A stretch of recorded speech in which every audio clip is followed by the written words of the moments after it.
अस्सलाम वालेकुम जी दोस्तों, क्या हाल हैं। ये देख सकते हैं, ये है मोटरवे।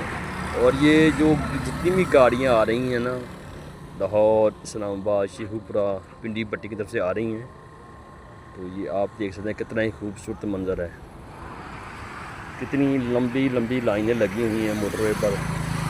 जो लोग इस्लामाबाद, लाहौर और पिंडी से आ रहे हैं, तो कितना ही खूबसूरत मंज़र है माशाल्लाह। चारों तरफ सब्ज़ा ही सब्ज़ा,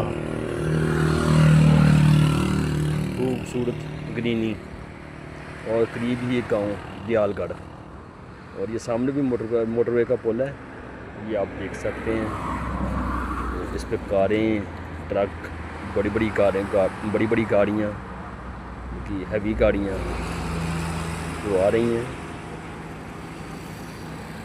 तो अगर आप मोटरवे पर सफ़र करें तो खूब इंजॉय करेंगे आप।